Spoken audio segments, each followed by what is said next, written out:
According to the Federation, they do not provoke intentionally. If Starfleet enters within someone's territory who does not want them there, they leave. So let's discuss how the United Federation of Planets sent a warship into Dominion territory to negotiate with the Karima about how the Federation was utilizing the Ferengi to smuggle in contraband.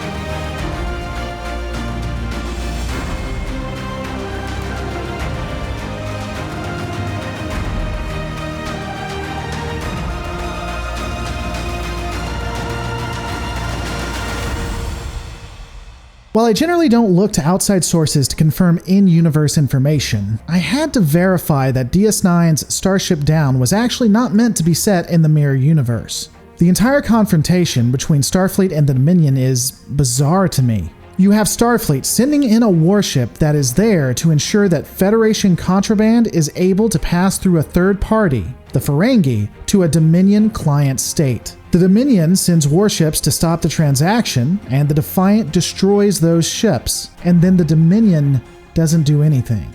Starship Down is a wonderful episode that mimics submarine warfare. It sounds weird, but trust me, it's worth watching. It's a wonderful character piece for both Kira and Worf. Unfortunately, a breakdown of the show is outside the scope of this video, so we'll more be focusing on a meta-analysis. As we've established, the Federation is assisting smuggling in Federation contraband and using a Starfleet warship to facilitate discussions with the Dominion client state. At first blush, this is obviously not something that would be a part of Starfleet's MO. However, this episode comes right before a two-parter that will feature an attempted coup by Starfleet Admiralty.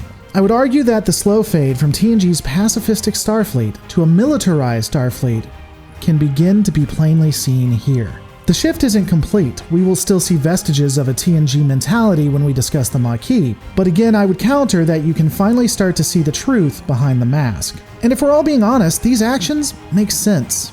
Starfleet, even when militarized, would much prefer a peaceful resolution to that of open war. That's a no-brainer. And it would be logical that if you can start a trade with a populace, make them dependent on your goods, or just shift public opinion about you, you can possibly inhibit war. While I'll grant it's unlikely that the Dominion cares about the opinion of its client states, internal troubles could keep them from committing all-out war upon the Alpha Quadrant. Though with the Dominion, you never know, this could inspire them to do an all-out attack. Really, this episode, when you're looking at it from between the lines, more just shows the shift. The only thing that doesn't make a lot of sense that I've noted a couple of times is the Dominion's lack of response. It feels out of character. If I had to explain it, I would imagine that their machinations with the Klingon-Cardassian War and pushing the internal conflicts of the Federation prevents them from making any rash decisions. Any large-scale response could cause the Alpha Quadrant to band together. I mean, we see this in a future episode. So they most likely decided to just let it go. That would make the most sense. While my breakdown here is very, very short, I wanted to just briefly show the differences in the Dominion and Starfleet, how they're both changing. Stay tuned, as next week it will be a lot longer as we break down the day a Starfleet Admiral committed treason.